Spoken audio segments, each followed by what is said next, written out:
Según la encuesta europea de salud en España, más de 2,5 millones de personas tienen un diagnóstico de depresión, es decir, más del 5% de la población. Y hay grandes diferencias entre sexos. La prevalencia alcanza el 7% entre las mujeres y el 3% entre los hombres. Si nos fijamos en nuestra comunidad, 67.000 personas han sido diagnosticadas. Son casi el 5% de los aragoneses. Además, casi 123.000 personas han sido atendidas por esta causa. Más de 35.000 hombres y más del doble de mujeres, 87.000. Según el Colegio de Psicólogos, la depresión, junto con la ansiedad, es uno de los problemas de salud mental más frecuentes en los mayores de 15 años y preocupa especialmente entre los adolescentes, ya que más del 26% de ellos presenta síntomas de esta dolencia. Todos estos datos los vamos a analizar en la entrevista de hoy, Manuel. Tenemos con nosotros a Santiago Boira. ¿Qué tal? Muy buenos días. ¿Qué tal? Buenos días. Bueno, Hola. Hoy vamos a hablar de la depresión. ¿Qué es exactamente? ¿Cómo la podemos identificar? A veces puede parecer que está en una línea muy fina, ¿no? Respecto a casos que pueden ser, bueno, pues pueden ser incluso que podamos entender que sea también depresión, ¿no? Ese es un punto importante que supongo que iremos hablando. Sí. La depresión básicamente es un trastorno de ánimo que tiene, digamos, determinada sintomatología, pero hay dos aspectos que son muy importantes, ¿no? Que es cuando una persona está, digamos, permanente en un estado pues, deprimido, enlentecido, y sobre todo también se caracteriza cuando una persona, digamos, tiene dificultades para sentir placer en sus actividades cotidianas, ¿no? Entonces estos dos elementos son importantes y luego hay pues otra serie de elementos, de síntomas, ¿no? Que también están ahí en las personas que sufren depresión, pues desde trastornos del sueño, bien porque duerman poco o duerman mucho, trastornos de alimentación, dificultad para concentrarse, para tomar decisiones, ideación, pensamientos de muerte, tristeza permanente, falta de energía. Es decir, hay una colección, ¿no?, de síntomas que nos pueden indicar que la persona está pues, con sintomatología depresiva. Bueno, habla de las causas más frecuentes, ¿no? Pero ¿cuáles son los factores que más riesgo tienen? Este es un tema complejo, cuando estamos hablando de decir qué es lo que está detrás, ¿no?, de la depresión. Evidentemente la sintomatología es lo que estamos viendo, ¿no? Detrás pues puede haber desde, y de hecho es muy importante pues, acudir a los profesionales, pues puede haber desde un problema médico, ¿no? Hay determinadas circunstancias médicas, ¿no?, que pueden generar depresión.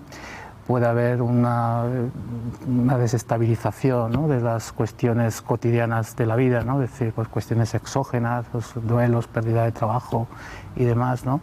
Puede haber pues, comorbilidad con otras enfermedades psicológicas que también pueden estar generando sintomatología depresiva, es decir, que hay una amplia gama, ¿no?, de factores que pueden estar desencadenando la depresión. ¿Cuál es el peso de la genética en la depresión? No sé si los genes nos pueden dar pistas también de las probabilidades que tiene alguien, ¿no?, de sufrir una de estas patologías o incluso del tipo de enfermedad. Efectivamente, entre los estudios que se realizan para buscar las causas de la depresión, la parte genética también, ¿no? Pues puede haber dificultades en determinadas del sistema hormonal, de neurotransmisores que también pueden estar detrás, ¿no? Pero realmente el tema es complejo y no solamente debemos focalizar, ¿no?, pues en la causa genética o la parte cultural o social o incluso de funcionamiento cognitivo, psicológico, ¿no? Es decir, ahí hay que no es fácil, necesita un diagnóstico mucho más preciso por parte de un profesional. Bueno, la depresión afecta mucho más especialmente, ¿no?, a las mujeres. La incidencia es el doble en ellas que en ellos. ¿Hay algún tipo de explicación? Ahí nuevamente se dan muchísimas explicaciones, ¿no? Pues la parte, a mí me gusta mucho hablar de la parte más social, ¿no?, de este fenómeno, ¿no? Es decir, pues ciertamente las mujeres, de hecho, pues fíjate, cuando en niños antes y niñas antes de la pubertad la prevalencia es similar, ¿no? Pues a partir de la pubertad, pues explicaciones que tienen que ver con cambios hormonales, con determinadas circunstancias que les ocurren a las mujeres, pero también la parte social. Los roles de género, el sufrimiento de muchas de las violencias que sufren mucho más las mujeres que los hombres. Incluso hay estudios que hablan también de un diagnóstico subclínico por parte de los hombres, ¿no?, que nos cuesta mucho más pues, pedir ayuda o manejar determinado hábito emocional, que también puede estar en que la prevalencia sea el doble, ¿no?, por parte de las mujeres respecto a los hombres, ¿no? Tras la pandemia o la situación a la que vivimos actualmente de mucho estrés, ¿han subido los cuadros depresivos? Antes no os lo he comentado, esto es importante, que si cuando hablamos de depresión, por una parte tenemos que hablar de la depresión mayor, ¿no? Es decir, y este es un problema que tiene que ver con síntomas muy severos que ocurren más allá de las 2 semanas. Esto es importante. Luego tenemos otro tipo de cuadros que llamamos cuadros depresivos recurrentes, que tiene que ver, antes lo llamamos distimia, ¿no? Con cuadros que están más en el tiempo, ¿no? Y que se extienden por más de 2 años. ¿Qué pasó con la pandemia? Pero no solamente con el ámbito de la depresión, sino con otras dificultades psicológicas, ¿no? Que de alguna manera salieron a la luz malestares psicológicos que estaban latentes, ¿no? que pueden desencadenar un episodio de depresión mayor, puede desencadenar una situación recurrente, ¿no? Y esto realmente ha sido así, ¿no? Ha sido así en adultos mayores, ha sido así en gente joven, en adultos, ¿no? Y realmente ha aumentado. Los datos que dabais eran bastante alarmantes, ¿no? Y desde luego no es una situación que vaya a la baja, sino al contrario, ¿no? Nosotros aquí como colegio profesional siempre decimos, ¿no? Realmente decías que hay una fina línea, ¿no? Y realmente la línea está ahí. Pero cuando realmente una persona ve que las estrategias habituales que tiene de manejo, ¿no? Pues que tienen que ver básicamente con su familia, con sus amigos, en fin, con sus relaciones, fracasan. Que aquellas actividades que utilizaba para, superar los pequeños bajones, pues empieza a tener problemas con su autocuidado, con la alimentación, con el sueño, ¿no? Esa fina línea, cuando empieza a afectarle por más allá de 2 semanas a su vida diaria, es cuando hay que acudir a los profesionales de la psicología, al médico, para descartar también otros problemas que nada tengan que ver con esto, y desde luego para que ocurra un diagnóstico por parte profesional. Aquí siempre decimos que lo que no hay que hacer es mirar en las redes sociales y hacer una especie como de autodiagnóstico, ¿no? Pues, y una vez detectada estas personas, ¿cómo se puede ayudar? ¿Cuál es el tratamiento adecuado? El tratamiento adecuado, que decir, cuando estamos hablando de depresión también estamos hablando de grados, ¿no? Pues de más leve, más moderada, más grave. En los casos graves, nosotros siempre decimos que el tratamiento tiene que ser combinado, es un tratamiento psicológico y un tratamiento farmacológico, en los casos más graves, ¿no? Por eso la prevención es tan importante, para intentar identificar este tipo de sintomatología y actuar, ¿no?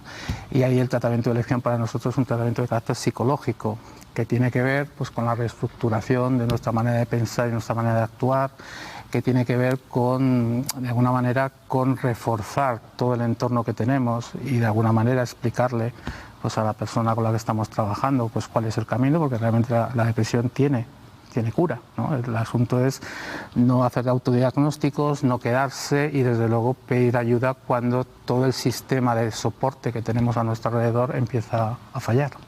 En las depresiones más resistentes, en los casos de difícil tratamiento se está utilizando mucho la esketamina. No sé qué resultados está dando ese fármaco, qué percepción tienen desde las consultas de psicólogos. Las consultas de psicólogos de entrada, hay estudios que efectivamente están validando, ¿no? Desde la psicología siempre pensamos que el psicofármaco no es el tratamiento primario, ¿no? De elección, ¿no? De hecho, no por nada somos el país del mundo, ¿no? que más psicofármacos consume. Realmente hay estudios con el medicamento que has dicho y con otros, ¿no? Que dan resultados, pero realmente el abordaje tiene que ser un abordaje mucho más a medio plazo, ¿no? Y realmente, y si no estamos en casos severos, evidentemente utilizar un tratamiento de carácter psicológico. Hablaba usted de la prevención, de la importancia de la prevención, y es cierto que en los últimos años hemos visto como un cambio de tendencia, ¿no? De muchas figuras del mundo de la cultura, del deporte, de la política, que han denunciado la importancia de acudir a un psicólogo cuando uno está mal o incluso cuando uno está bien, ¿no? Pero es todo lo accesible que debería ser el poder acudir a una consulta psicológica, porque hay muchos jóvenes que ni siquiera pueden pagárselo. Claro, empezando por el final de tu pregunta. Claro, es que la consulta psicológica no puede ser un lujo. Nosotros estamos, en términos de prevención, reivindicando una y otra vez la incorporación de psicología, ¿no? De los profesionales de la psicología. Por ejemplo, los centros de atención primaria públicos, que no existimos como profesionales, ¿no? Quizá eso tenga que ver también algo con lo de los psicofármacos, ¿no? Estamos reivindicando en términos de prevención la incorporación de profesionales de la psicología en los ámbitos educativos, que es otro contexto, ¿no?, prioritario, ¿no?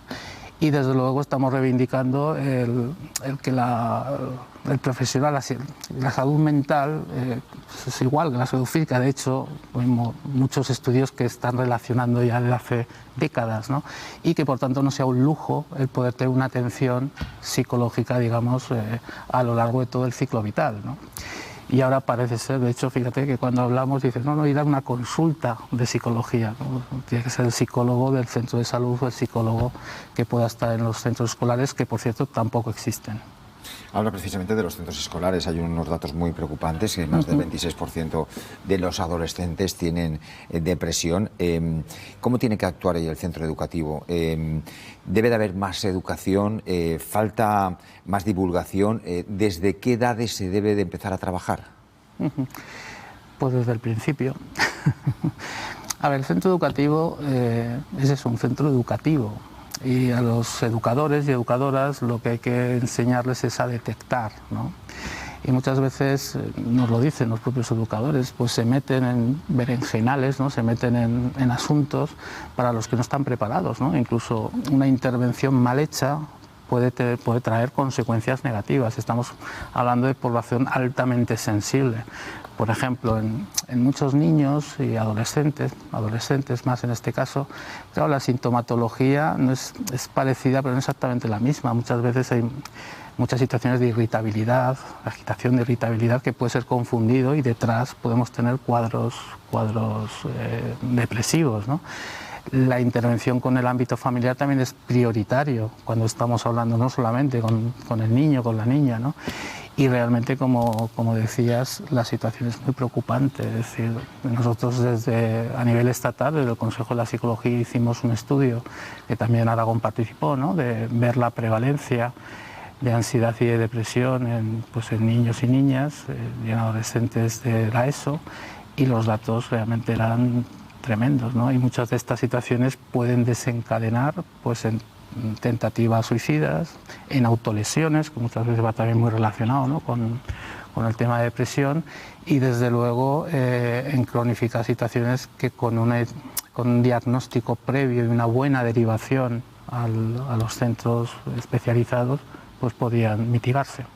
Hablar de salud mental, de acudir a un psicólogo, sigue siendo un tema tabú, especialmente en las generaciones más mayores, porque sí que es cierto que en las generaciones más jóvenes vemos que no hay miedo, ¿no?, a ir a terapia. Esto lo comentabas cuando decías, bueno, hay gente, ¿no?, pues famosa y tal.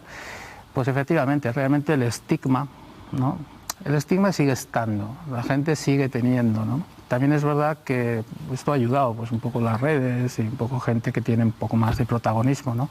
Es decir, yo también voy al psicólogo, y es más, muchas veces el mensaje no es yo voy al psicólogo porque estoy loco, no, yo voy al psicólogo porque es una ayuda para mi desarrollo personal y es una persona que de alguna manera me va guiando, ¿no? Entonces eso sí que ha cambiado, en las generaciones más jóvenes ha cambiado, pero aún queda mucho por cambiar, el estigma sigue estando ahí y muchas veces se escribe mucho sobre esto, pero habría que ir nuevamente a las aulas, habría que ir a los contextos y habría que ver qué pasa cuando realmente una persona sigue siendo señalada por la razón que sea, ¿no?